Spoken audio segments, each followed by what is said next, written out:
Senador Valadares, talvez este seja o meu último discurso, um dos últimos discursos que faço no Senado Federal. Então, inicio solicitando a Vossa Excelência e o Ataídes que assume agora um pouco de tolerância com o tempo. A conta de preâmbulo, para deixar registrado o meu inconformismo com a expulsão dos médicos cubanos do Brasil. Sim, expulsão. Não há outra palavra para classificar a iniciativa extemporânea do futuro governo, já que sequer se empossou para tomar tão grave decisão sobre um setor que mais demanda atenção estatal e que agora desguarnece-se dramaticamente. A conta de preâmbulo dizia: faço uma pergunta. Mais do que razões ideológicas, mais do que a bobagem anticomunista, mais que o esforço para, na visão do futuro chanceler, agradar o salvador do Ocidente cristão, Donald Trump, mais do que tudo isso, o que pesou mesmo para a expulsão dos médicos cubanos não teria sido a cor da pele deles, quase todos pretos. E onde se viu? Que ousadia é essa de preto exibir anel de doutor, ainda mais doutor médico, ainda mais preto comunista? Além do que, a quem esses pretos estrangeiros atendiam aqui na Pátria Amada? A outros pretos. Ora, que desperdício! Na verdade, a expulsão dos médicos cubanos é uma paráfrase da grande meta do bolsonarismo, que é a expulsão do Brasil de todos os estrangeiros indesejáveis. E no caso, entenda-se estrangeiro, todo brasileiro que se opõe ao novo governo, às ideias do novo governo, tanto no plano dos costumes, quanto às propostas na área econômica, educacional e de política externa. A ressurreição de consignas, como ame ou deixe-o, para frente Brasil, ninguém segura esse país, sob a trilha de Dom e Ravel. A mesma trilha usada nas sessões de tortura. Talvez queira criar um clima, incentivar manifestações, dar continuidade às mobilizações eleitorais via redes sociais em favor da purificação do país, libertando dos comunistas, prendendo-os ou expulsando-os. Um dos filhos do presidente eleito fez até mesmo um cálculo. Talvez seja preciso prender e expulsar, como se estrangeiros fossem, uns 100 mil desses brasileiros indesejáveis para limpar o Brasil. Na fala desse rapaz, o que mais me assustou foi uma referência que ele fez à Indonésia, como exemplo de país que criminaliza atividades comunistas. Mas sabe ele à custa do quê, senador Raupp? À custa da chacina, do massacre de mais de 1 milhão de indonésios considerados comunistas. É de arrepiar. Mas essa é a ideia.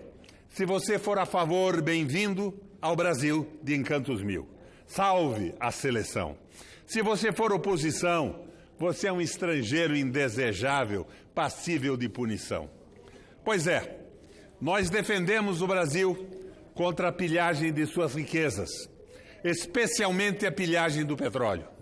Nós que somos contra a privatização da Petrobras, da Eletrobras, que somos contra a entrega da base de Alcântara para os Estados Unidos, que somos contra a absorção da Embraer pela Boeing, que nos opomos à doação do nióbio e outros metais preciosos, que discordamos radicalmente da venda de terras para os estrangeiros, que somos contra a privatização da água, das florestas, do ar e do mar territorial. Nós que combatemos a desindustrialização do país, que lutamos pela ciência e pela tecnologia nacional. Nós somos os indesejáveis. Para eles, nós somos os estrangeiros. E quem são os brasileiros? Quem são os brasileiros, senador Paulo Rocha? Paulo Guedes, Castelo Branco, Roberto Campos Neto, Sérgio Moro, Onyx Lorenzoni, ou os indicados de Olavo de Carvalho, Ricardo Vélez Rodrigues e Ernesto Araújo, ou seriam Pedro Guimarães e Rubens Novaes? Esses são os brasileiros? Feito o introito, vamos à missa. Senhoras e senhores senadores, brasileiros que nos acompanham pelo sistema de comunicação do Senado, encerra-se no dia 31 de janeiro o meu mandato de senador. Se fizesse uma retrospectiva do que foram estes 8 anos, não encontraria nada do que me arrependesse. Cumpri com honra, dedicação e brasilidade o mandato que os paranaenses me deram. E caso alguém se desse ao trabalho de compulsar os discursos que fiz nesta casa, veria neles, de um lado, a insistência sobre o mesmo tema: soberania nacional, construção do Estado Nacional Brasileiro e, como pressuposto disso, o combate permanente, radical, à financiarização da economia, à globalização sob o domínio do capital financeiro, ao reino dos bancos, ao império de Mamon. De outro, haveria de constatar a também insistente, radical defesa dos trabalhadores, de seus direitos, de suas conquistas civilizatórias, ao lado da defesa do capital produtivo nacional, em oposição aos sibaritas do mercado financeiro, de onde, aliás, procede toda a equipe econômica do próximo governo. Um parêntese. Temos à vista uma frente inusitada. Um bando de especuladores e de agiotas, ultraliberais entreguistas e traidores da pátria, ombro a ombro com as Forças Armadas. Eu até poderia estender a adesão da teologia da prosperidade de Edir Macedo, de R.R. Soares, de Malafaia, de Valdomiro Santiago, do impagável Agenor Duque e outros, ao neoliberalismo. Afinal, essas igrejas não seriam nada sem o jogo do mercado das ilusões capitalistas, sem os negócios dos milagres. Mas as Forças Armadas, aí não entendo mesmo. Fecho o parêntese. O tempo todo dizia, enquanto essa casa fartava-se de assuntos absolutamente secundários, de demandas corporativas, da cassação de direito dos trabalhadores, da redução de direitos sociais, da entrega do petróleo, da renúncia à soberania ou de arremedos de reforma política, ocupei-me daquilo que para mim deveria ser a essência de nossos mandatos. Um projeto para o Brasil, os fundamentos básicos para a construção do Brasil-nação, a contraposição entre Brasil, um país para os seus, e Brasil, um mercado para os outros. Nestes 8 anos, foi a minha obsessão, na verdade, uma obsessão de toda uma vida. Inúmeras vezes, desta tribuna, da Comissão de Economia, em seminários e debates aonde quer que fosse, aqui ou lá fora, foi o meu canto de uma nota só. Um projeto de desenvolvimento nacionalista, democrático e popular. Não se tratava de uma pregação sectária, fundamentalista. Tratava-se, isto sim, de ter os olhos e a mente abertos. Presidente, eu peço, como insisti no início, tolerância, que talvez seja o meu último discurso na casa. Senador, querido senador Roberto Requião, nós temos vários oradores aí pela frente, mas vamos fazer então um acordo. Eu vou disponibilizar mais 6 minutos. Pode ser? Eu, quando pedi a palavra, presidente, eu perguntei à mesa se me concederia o tempo para terminar meu último discurso no plenário. Não sei o tamanho do discurso de Vossa Excelência. Vossa Excelência não estava na presidência, estava o senador Valadares. Vamos conceder mais 6 minutos. Eu acho muito pouco. Vai me interromper o discurso pela primeira vez na história do Senado da República. Mas vamos lá. Tratava-se, isto sim, de ter os olhos e a mente abertos para a realidade das coisas. Tratava-se de não se deixar cegar pela religiosidade, pelo dogmatismo, pelo preconceito ideológico dos liberais. Esta é a verdade, não existe nada mais ultramontano, primitivo, tosco que o neoliberalismo, ainda mais na sua leitura brasileira, que consegue reunir em um só embornal banqueiros, o alto escalão das Forças Armadas, os setores atrasados do agronegócio, representados pela ressurrecta UDR, os cruzados da luta contra a corrupção, os evangélicos da teoria da prosperidade, os barões da mídia, os moralistas tipo Alexandre Frota e Pastor Feliciano. Já pensaram? Reunidos sob o mesmo teto, Paulo Guedes, General Heleno, Edir Macedo, Olavo de Carvalho, Sérgio Moro, Joyce Asselman, Kim Kataguiri, a família Buscapé, os Setúbal, os Moreira Salles, os Trabuco, vão viver sob o mesmo teto até que a casa caia. O que teremos, como tudo indica, é um governo para o mercado, ao invés de um governo apesar do mercado.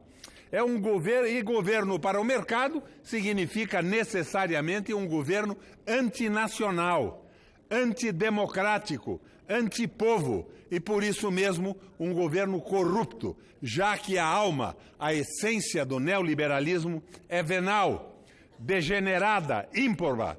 Não sabia disso, juiz Moro? Não sabia até agora? Afinal, não há ética, não há moralidade, não há cristianismo, não há espiritismo, não há judaísmo, não há islamismo, não há budismo, tomando a essência, a medula, a substância dos ensinamentos dessas religiões em um regime que não coloque o homem em sua integralidade no centro de suas ações. Basta ver o que o Paulo Guedes, cuja ignorância sobre as instituições públicas é alarmante e embaraçosa, andou dizendo sobre a necessidade de sepultar de vez as heranças da social-democracia brasileira. Deus meu, quando houve um regime social-democrata no Brasil, tomando como paradigma a social-democracia europeia? Nunca, senador Cristóvão. Ou o keynesianismo praticado por Roosevelt nos Estados Unidos nos anos 30, 40? Nunca. O que tivemos sob Getúlio, Juscelino, Goulart, Sarney, Itamar e principalmente sob os governos do PT, o que tivemos foram algumas concessões, algumas velas acesas ao povo enquanto queimavam-se tochas em adoração a Mamon. Social-democracia no Brasil. Quando? Até as migalhas distribuídas incomodam essa gente tenebrosa e desumana. É aterradora a inconformidade dessa gente com a abolição da escravatura. Daí que, ainda mais uma vez, manifesto minha estupefação por ver as Forças Armadas metidas nessa cumbuca. É um envolvimento perigoso. E não me venham com essa conversa mole de que são alguns militares da reserva que farão parte do chamado núcleo duro do próximo governo, e não a instituição. Balela é a instituição toda ela contaminada pela política. A política invadiu os quartéis. Ou o general Vilas Boas vai dizer, como Sérgio Moro, que os militares no governo são técnicos. Já que não há como o próximo governo dar certo, pois não há como o ultraliberalismo triunfar sobre a sociedade brasileira, a não ser reprimindo-a, massacrando-a, calando-a, as Forças Armadas sairão outra vez chamuscadas da aventura. E não adianta desviar a atenção a perseguir fantasmas de 83 anos atrás. Não vai dar certo. Se nesse que talvez possa ser meu último pronunciamento, senadora Thaís, por isso insisto com a tolerância do tempo, reservei tanto espaço para as idas e vindas às Forças Armadas, é que meus sentimentos patrióticos, nacionalistas, desenvolvimentistas sempre fizeram polifonia, justaposição com a tradição de patriotismo, nacionalismo e desenvolvimentismo de nossos militares.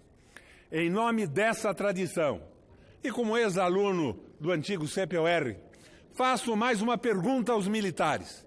O que eles acham das declarações dos ministros que Bolsonaro indicou para Relações Exteriores, Agricultura e Economia sobre América Latina, Cuba, África e China, espelhando, por exemplo, essas declarações na política externa de Orlando Geisel?